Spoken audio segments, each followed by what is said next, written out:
oras hatid sa inyo ng JB Bernal Bagoong. Tuloy-tuloy na ho tayo sa ating mga balitang nasyonal. Mandatory hair follicle drug test sa lahat ng politiko. Ipinanukala ni Congressman Pulong Duterte. Ang detalye ng balitang yan mula kay Governor MJ Mondihar. Governor MJ! Inihain ngayon ni Davao City 1st District Representative Paulo Duterte ang House Bill No. 10744 na layong magpatupad ng mandatory random drug test sa lahat ng appointed at elected government officials sa buong bansa. Sakop ng panukala maging ang Pangulo ng Pilipinas pati na ang mga kukuha ng driver's license, mga kawani ng pribado at pampublikong tanggapan, lalo na ang mga taga-GOCCs. Ipinapanukala na sumala ang mga ito sa hair follicle drug test at urine test naman para sa confirmation. Isinasaad din ng panukala na dapat gawin ito sa lahat ng mga taga-gobyerno kada 6 na buwan. Ayon kay Congressman Duterte, marapat lamang na patunayan ng mga taga-gobyerno na sila'y sumusunod sa batas sa pamamagitan ng pagpapadrug test. Saad din ng Kongresistang Duterte na ito nakasaad sa Comprehensive Dangerous Drugs Act at hindi exempted dito ang mga taga-pamahalaan. Para naman kay dating Press Secretary Trixie Cruz Angeles, lalong tumitindi ngayon ang panawagan na magpa-drug test si Pangulong Bongbong Marcos Jr. Lalo na ngayon at may legislative action na para ipanawagan na sumalang ito sa hair follicle test. Pero yung paggagamit in particular ng mga public officials. Dahil kung sila po ay gumagamit, mayroon silang interest to protect that. Ngayon, alam natin at maliwanag na maliwanag sa ating batas na labag ito sa Dangerous Drugs Act. And so, hindi dapat natin pinoprotektahan ang mga gumagamit. Sabi ni Cruz Angeles, malinaw na nakasaad sa saligang batas ang transparency sa mga taga-gobyerno. Kaya mahalagang tumugon ang mga ito sa panawagang sumalang sa drug test. Ang isang tao na kailangan magtrabaho, gumagawa ng desisyon sa araw-araw na nakakaapekto sa publiko ay nangangailangan na nasa tamang kaisipan at nasa tamang kalusugan para makagawa nga ng mga desisyon na yon. At ang mga desisyon ay informed at base sa logic at saka sa available information. Kung pagbabatayan naman ng komento ng netizens, mayoriya sa mga Pilipino ang nananawagang magpa-drug test ang Pangulo. Nauna riyan, yung mga videong lumalabas sa internet na nag-uugnay kay Marcos Jr. sa illegal drug use. Pati na ang paglabas ng witness na si Cathy Binag na nagpapatotoo sa issue ng paggamit umano ng illegal na droga ni Marcos Jr. Hindi natin hinihingi ang random drug testing just for the in order to catch a crime, di ba? Because merong aspeto din yan. But in order for us to determine kung yung kawani ng gobyerno ay maaari pang tumuloy sa kanilang posisyon, gawa nga ng posibilidad na naaapektuhan na ang kanilang utak o ang kanilang kalusugan. Para sa Diyos, sa Pilipinas kong mahal, MJ Mondihar, SMNI News.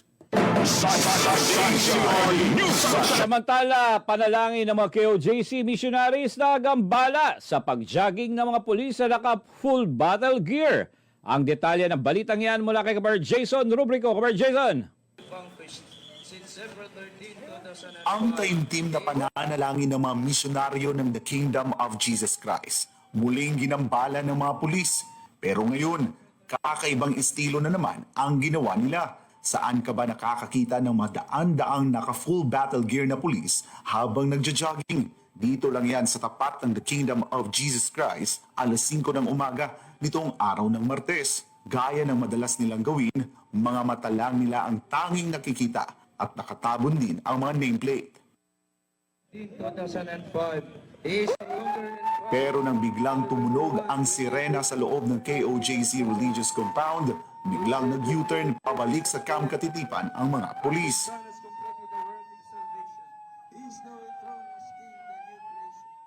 Sa panayam ng SMNI News kay Senator Bato de la Rosa, bagamat hindi mapipigilan ang nais nilang mag-jogging dahil yan ay pampublikong kalsada, klarong-klaro aniya ang kanilang pakay.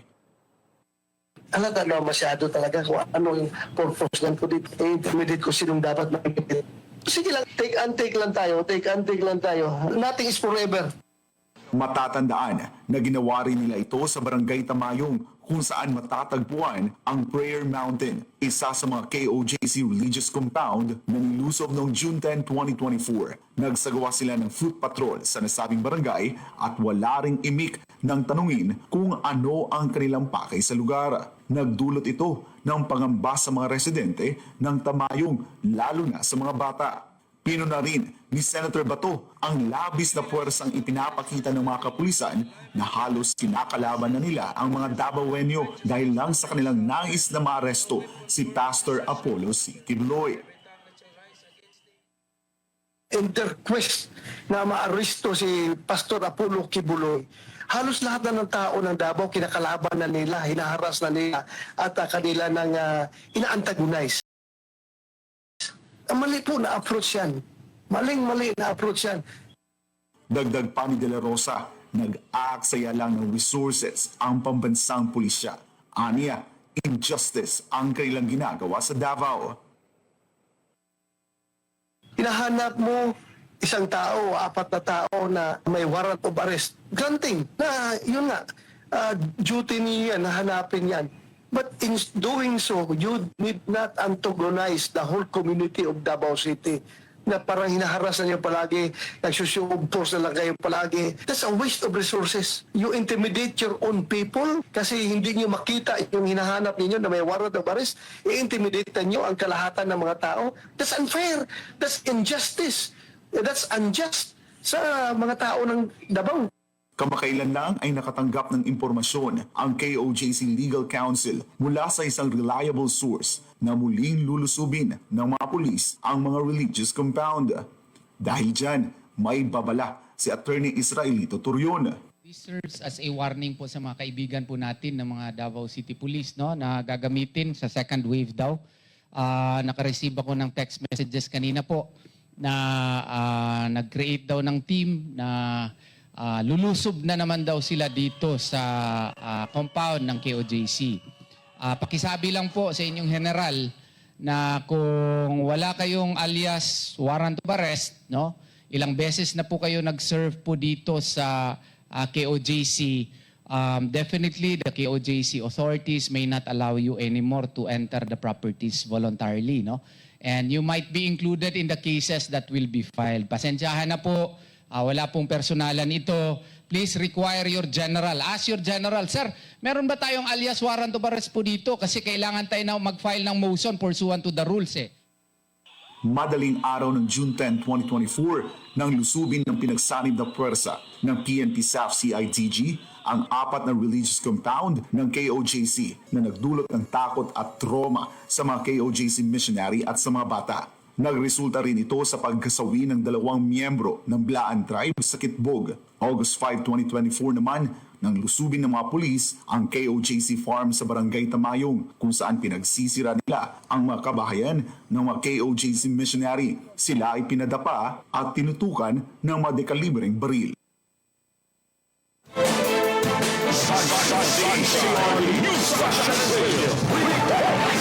Sa iba pang mga balita, panggigipit kay BP Sara hindi nakabubuti sa administrasyon ayon sa isang political analyst. Ang detalye mula kay Kabar Jane Codita. Kabar Jane. Pinuna kamakailan ni Vice President Sara Duterte ang mga problemang kinakaharap ng bansa na napapabayaan ng Administrasyong Marcos. Ilan sa mga ito ang sablay na pagtugon sa problema ng baha, lalo't inamin ng DPWH na walang flood control master plan ang Marcos Jr. government. Gayon din ang tila pagyuko at pagsunod-sunuran ng Administrasyong Marcos sa kumpas ng mga dayuhan, lalo na sa isyu ng International Criminal Court. At ang kakulangan sa police-to-population ratio kasunod ng pagbawi sa kanyang police security details. Sa pagpuna naman ito ng pangalawang Pangulo, maraming mambabatas sa Kamara ang pumalag, lalo na sa usapin ng flood control projects. Habang itinutulak ni Manila Representative Joel Chua ang pagbusisi sa budget para sa seguridad ni VP Sara matapos sabihin ng AFP na may 400 sundalo ang nakatalaga sa pangalawang Pangulo.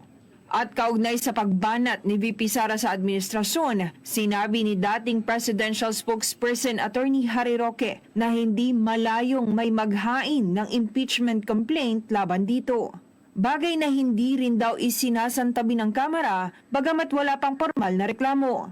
Pero para sa isang political analyst, mahihirapang isulong ang impeachment complaint laban kay Vice President Sara Duterte bagamat numbers game ang labanan dito. The way I see it, mukhang may hirapan isulong to, no? Dahil wala namang maliwanag or tahasang paglabag ang ating ikalawang Pangulo doon sa mga tinatawag natin na possible grounds for impeachment. No? So, it's going to be a hard sell, I think, on the part of the public. And you're right, the Vice President really had a clear mandate and she has the legitimate mandate, no, for her position, and it will be really difficult for the government to actually make it or make a case for an impeachment against the vice president if ever they are going to proceed with it. Maliban dito, mas lalo lang din ayon kay Dr. Froilan Calilong na mahihirapan ang administrasyon na makabangon mula sa kinakaharap na isyu kung gigipitin si VP Sara.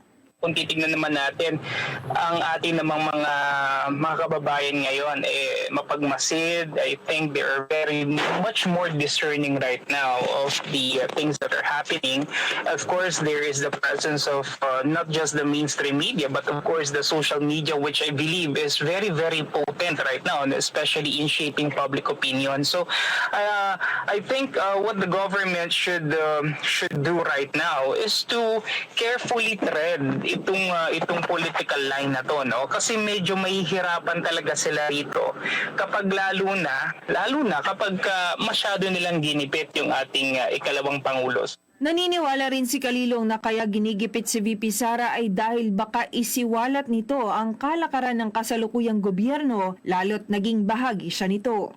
Payo naman ng political analyst sa administrasyon, mas pagtuunan na lang ng pansin ang mga problemang kinakaharap ng mga Pilipino sa halip na pag-initan ang pangalawang Pangulo ng bansa.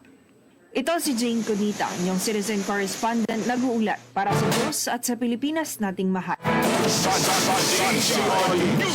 Samantala, Marcos Jr.